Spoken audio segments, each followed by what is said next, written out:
France raises its security threat level after a terror attack at a Christmas market in Strasbourg. Hello, I'm Anand Naidu, and this is The Heat.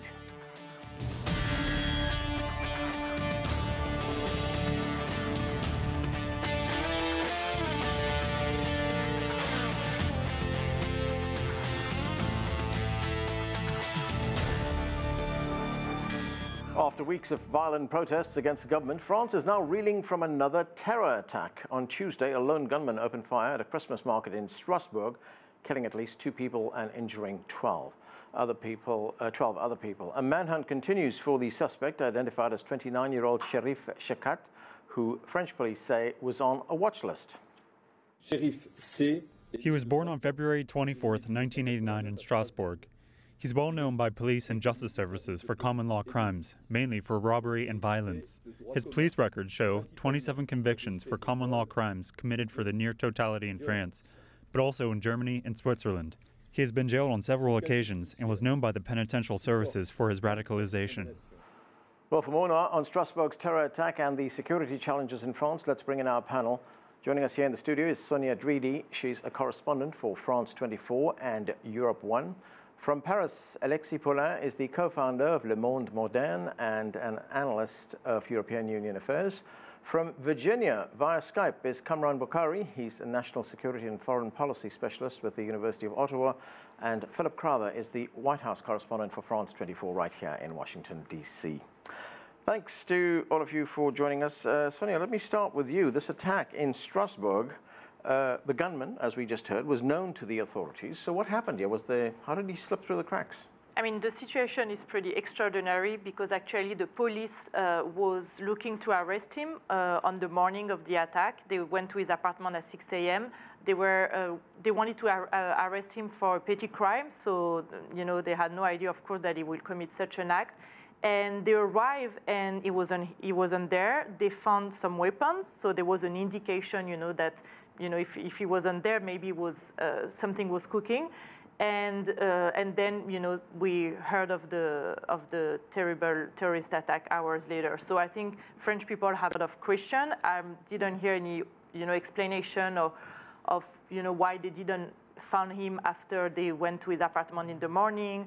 Or I think generally there is, I mean, a lot of people point out the lack of coordination sometimes between the different agencies in France, right. Intelligence agencies, but, you know, there was definitely something that happened that he could have been arrested earlier. Right. You know, you mentioned the fact, Sonia, that he had weapons. They found weapons at his house.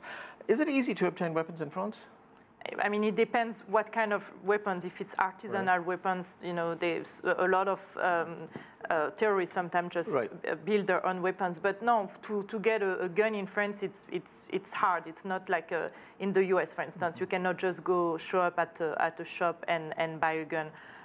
But then and especially someone who, like him, was Fiche S, which is, you know, a particular file in France that shows that you are at risk, and so the sheriff was on the Fiche S. But the issue is, like in France, you have so many people who are on this Fiche S that you cannot. I think it's hard to look for right. for everyone. So difficult to track.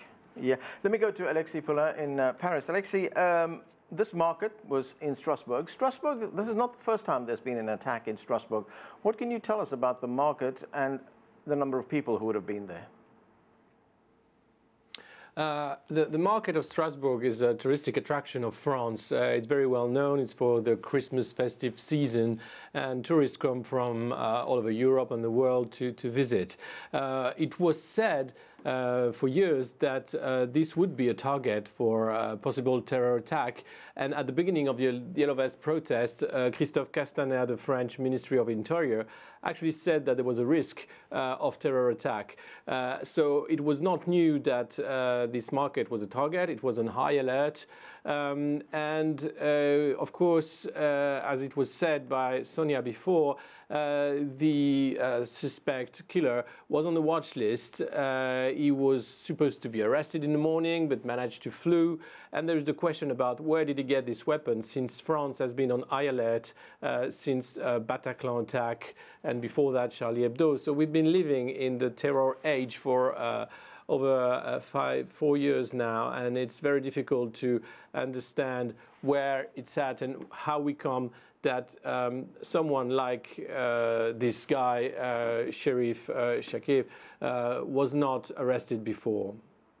Philip, you know, these markets appear to be vulnerable places. I mean, we had that attack at the market in Berlin last year. Now we have this attack in Strasbourg as well. I mean, really, can they be protected there? Lots of people there at this time of year. Yeah, there's only so much you can do to protect a Christmas market, or indeed any big gathering of people in Europe, or indeed here in the United States as well. Now, what you'll see in front of these markets is a few more extra bollards, for example, so that a truck, for example, can't come in. But that's pretty much all you can do. There's nothing that can stop a lone gunman from entering a Christmas market with just one weapon on him. There's no way of stopping somebody like that. Now, the fact that a Christmas market was a target, it's not necessarily a surprise, is it? First of all, because these are symbolic targets. Of course they are. A Christmas market, by definition, is also a Christian event, isn't it? And an Islamist terrorist might have that in mind, of course, when looking for a target. This might have been a bit of a spontaneous attack, almost, from what we just heard. Yeah. When it comes to the details of this, this might have just been a last resort, if you will, to stage some kind of an attack, not a very well coordinated one. It was only one person, after all. Right. Kamran Bokhari, when we look at these kinds of attacks, and there have been many of these in Europe, what's driving this kind of radicalization across Europe? Anand, I think that, first of all, there is a very large pool of potential recruits. There's a lot of disaffected youth. There's a lot of unrest in France right now, which connects to the ongoing disaffectedness by the immigrant community, particularly Muslim youth. And they're susceptible to radical impulses, to recruitment drives. So as long as there is this large pool, we should not be surprised that if every now and then we have an attack like this. Obviously, it's not very sophisticated. There's very poor tradecraft in terms of the ability to pull off a terrorist attack. But nonetheless, an individual with the motivation. And it seems to me that this individual had some prior criminal activity and history of criminal behavior.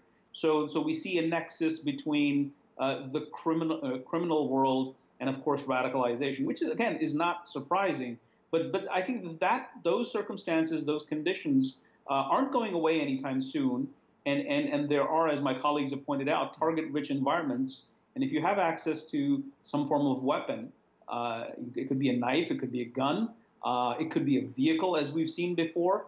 And if you have the motivation, we will unfortunately see these attacks. It's very difficult.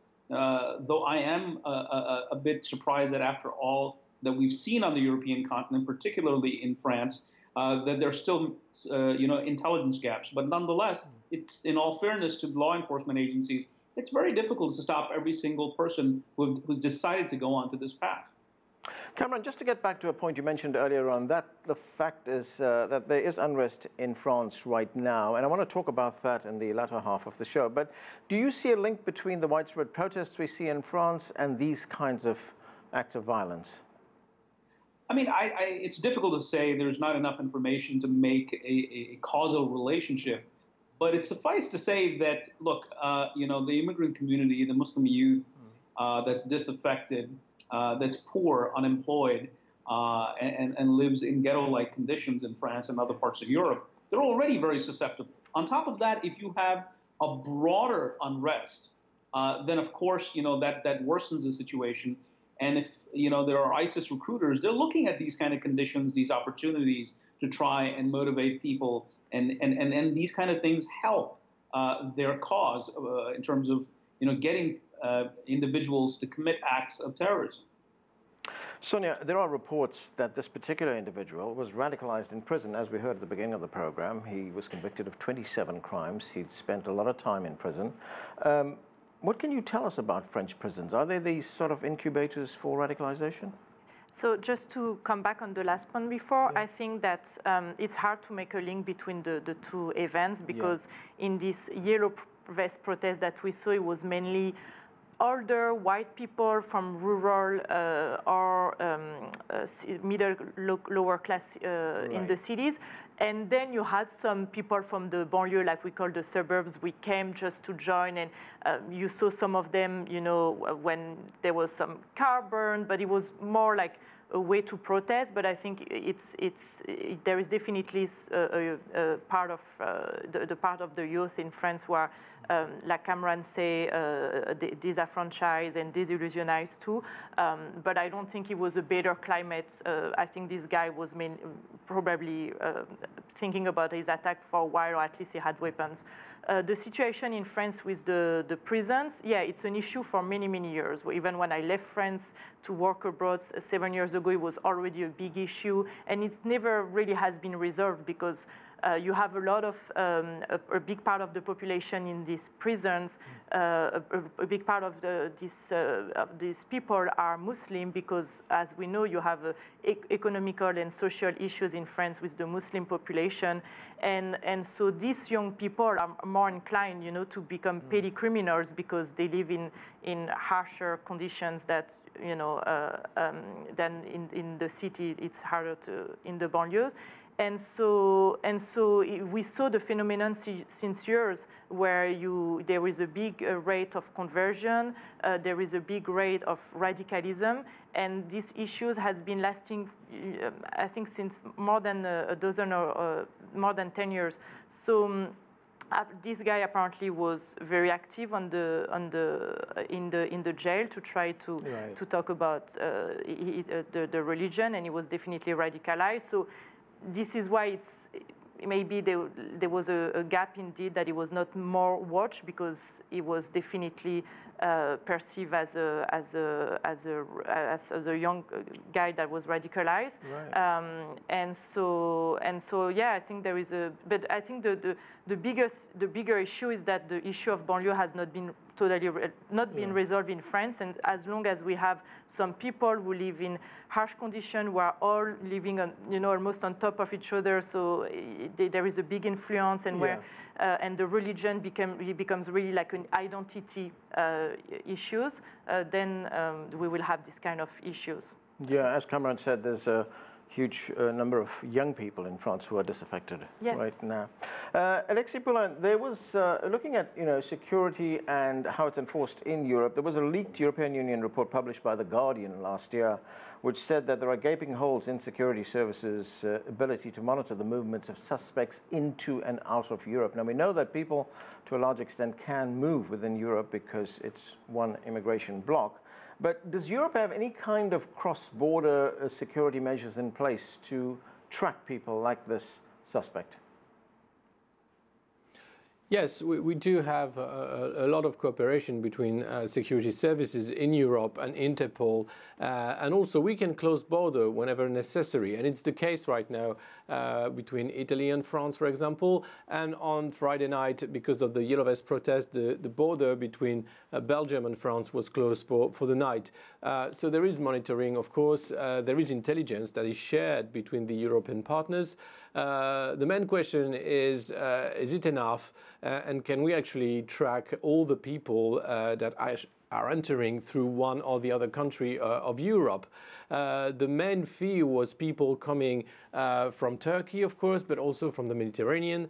All these flux have been stopped or have been diminished a lot.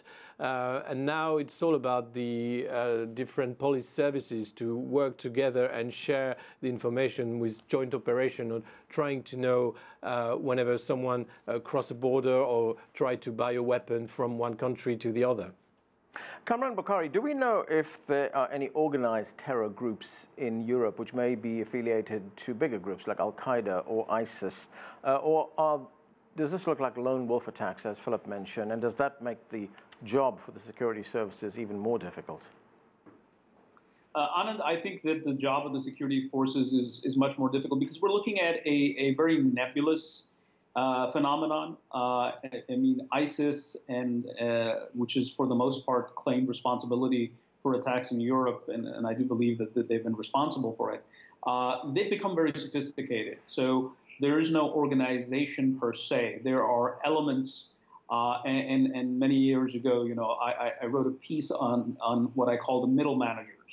So when we look at, say, for example, ISIS, usually the public discourse talks about the foot soldier, the person who commits suicide or goes in and attacks and is arrested or killed, and then we quickly jump to the apex leadership. But between the apex leadership, for example, al-Baghdadi of ISIS, and the foot soldier, there are multiple layers of operatives, of leadership that are responsible. It's like, division of labor in any organization. The difference here is that we're dealing with shadows. We're not looking at organization where people have, branches and this and that. Those are very nebulous. Those are very ghostly. And what we have are cells, are elements, and the key here is to see, and I think that the European law enforcement agencies need to focus on what I call the middle managers, the people who are out there, whom we don't know about, who are not on, in the media. I mean, we don't have org charts, let's be honest, about with any entity, beyond a certain, very broad and general level. We don't know who's responsible for recruitment in ISIS, in France, or, are there different parts of the country under different leadership? So are there different middle managers? I think as long as those people are out there and we can't, and they may not be in country, they may be in another country on the continent or at a distance, communicating through, the internet. And so this is the kind of middle management that we need to be watching and tracking if we're going to get ahead of the curve in terms of being able to mitigate and prevent attacks. Okay, I want to move now to the other big story in France, and this is the widespread protests that are taking place in the country. I'm going to go to Alexis for this. Alexis, what is behind these protests? Well, it all started about the old tax seen as unfair for the poorest people in France. It was supposed to be a tax for ecology, but it turned out that it was a tax for the state budget. And what happened is that it escalated during 4 weeks to a sort of anti-Macron protest, where we had people in the street wanted to stop the policy that Emmanuel Macron wanted to implement in France. And it was all about buying power, it was all about dignity and trying to earn your life by your work. And we've seen violence in the last 2 weekends in the street of Paris, in the business district, where shops have been destroyed, and the police disposal was amazing. We had tanks in the streets, we had over 90,000 policemen all over France, and not only Paris was on fire, but smallest towns like Bordeaux, Toulouse, Saint-Etienne also had riots. So now the question is, Emmanuel Macron made a speech on Monday this week and proposed a few measures about rising the minimum wage and other measures that could actually steer the movement to a halt. But it seems that for some people wearing yellow vests, this is still not enough, and they still want more from the president and from the government. So we'll have to wait and see what's happening next weekend and in the coming weeks. Alexis, that speech that Sonia, that speech that Alexis was talking about, we have an excerpt from that speech. Let's watch it. Nous voulons une France où l'on peut vivre dignement. We want a France where one can live in dignity through one's work, and on this point we have gone too slowly. I want to intervene quickly and concretely on this issue. I asked the government and parliament to do what is necessary so one can live better on his salary. From the beginning of next year, the salary of a minimum wage earner will increase by 100 euros a month, with no extra cost to employers. So the minimum wage, Sonia, will increase. To what extent do you think that will go towards addressing the grievances of the people on the streets? Well, I think now some of the yellow vests, what I heard after his speech, some of the protesters were saying that's a first step, but you really need to change, because I think there is an issue also with his character. A lot of people say he's arrogant. He will say some sentence like, if you want to find a job, just cross the street, which has been taken in a very wrong way or bad way by many people. But some of them I heard say, it's a good first step, and some others are very determined to still go in the street on Saturday. So, but I think there is also a different kind of protesters. You have the one who, as Alexis said, who are very, their main issues is the cost of living. They say they have a very hard time at the end of the month. And then you have some who also use that as a political tool against Emmanuel Macron. You have a few protesters from the far right, from the far left, and these guys are not going to stop protesting. It was interesting because there was a survey today that shows that most of the protesters who were interrogated said they were neither from the left or neither from the right. So there is, I think it's just a small part with politically instrumentalized. But I think it's the minimum, and not everyone also is concerned by the minimum wage, especially in this yellow vest. You have a lot of people from the lower middle class, but who don't receive the minimum wage, so they're still upset. So I think it will definitely decrease the movement, the number of protesters, but it's not going to stop. Philip, as we've just heard, these were protests against attacks, which morphed very quickly into anti-Macron protests. To what extent are these protests a referendum on President Emmanuel Macron? We had a story in the Wall Street Journal in October that said he's becoming increasingly isolated at home. Yeah, it's incredible how quickly he's gone from hero to zero almost, and it is close to zero when you look at his favorability ratings right now. They're right down there. These things can go very, very quickly in France. As soon as you are in power, you're almost automatically already pretty unpopular. France is a country that protests a lot, that likes to protest, and likes to protest against those that are in power. So once you win the presidency, you're already in a little bit of trouble, and everything turns into a bit of a referendum. But this really is one, because when you look at the fact that the French president had to address the nation, not necessarily live, it was recorded, but still, when you look at those pictures that he had to look straight into the camera and speak to the French people to calm them down somehow, you can see that this is a president who is in quite a bit of trouble. We'll have to wait and see now really how he gets out of this, because the weekend is coming. It is supposed to be Act 5, as the protesters call this. This comes in acts. Each weekend is an act of these protests. So Act 5 might be violent again. It might be the same all over again, despite those measures put in place by Emmanuel Macron so quickly. So this could simply not be enough to keep these protests from continuing. And what more is there that the French president can do after that? That's really the question that we'll be asking after the next weekend. All right. Kamran Bokhari, what kind of a role is domestic French politics playing in this? In that article that I referred to in the Wall Street Journal, it also said that Macron is a champion of greater European integration at a time when there are growing nationalist and nativist movements in many European countries, including France. Indeed. I mean, that is the big question for all European countries, and particularly France and Germany. France and Germany are the engines of the European Union project, especially in the post-Brexit era. So when the government, when Paris and when Berlin are pushing that kind of an agenda, and it's very difficult to balance that with the pressures from the domestic scene, where nationalism, nativism is on the rise. And as Sonia mentioned earlier, that you have those protesters who are genuinely out there because of cost of living issues, low wages, and just not enjoying a decent lifestyle.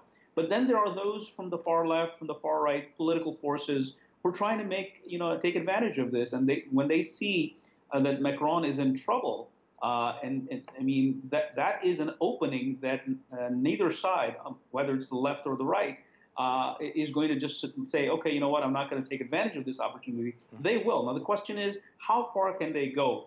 And I think that in the end, if the government is successful and President Macron is able to quell this unrest, it will be a function of his ability to sort of weaken this movement by addressing what clearly seems to be a core group of people who are genuinely worried about cost of living issues. If he can somehow assuage that core group, then you're looking at fewer protesters over time. Yeah. But if that's not the case, and there's a built-in problem here, is that the more you concede to the protesters there is the risk that there will be more demands being made by those elements who would say, well, this is not good enough.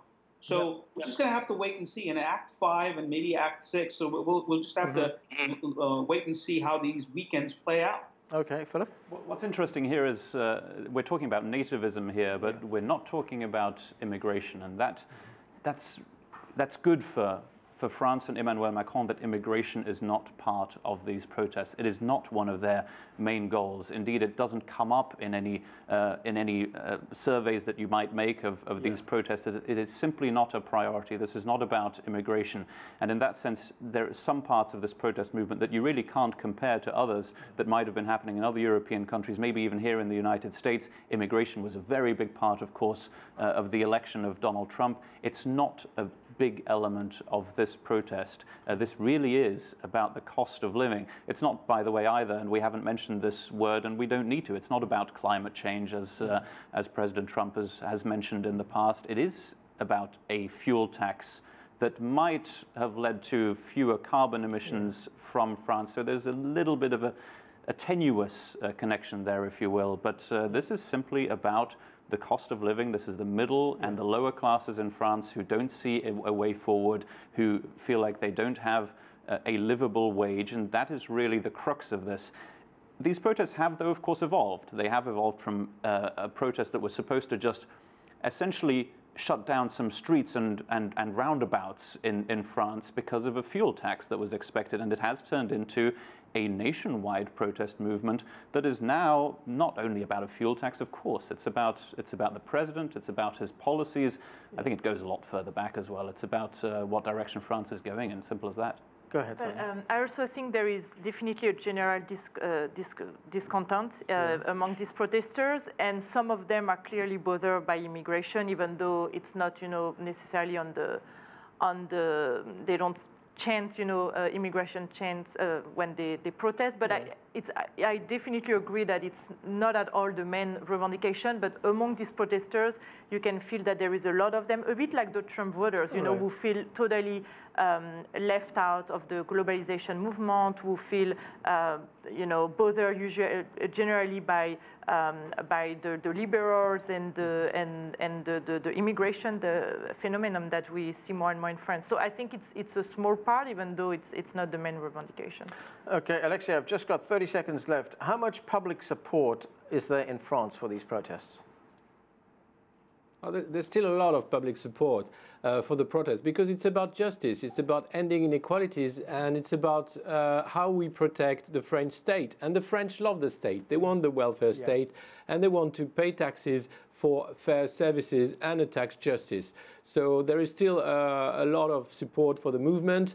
Also, we might see less people with yellow vests in the streets because of the security situation we have. Okay, and we're going to have to leave it there. Thanks to all of you for being with us. That's it for this edition of The Heat. I'm Anand Naidu in Washington, D.C. Thanks for being with us.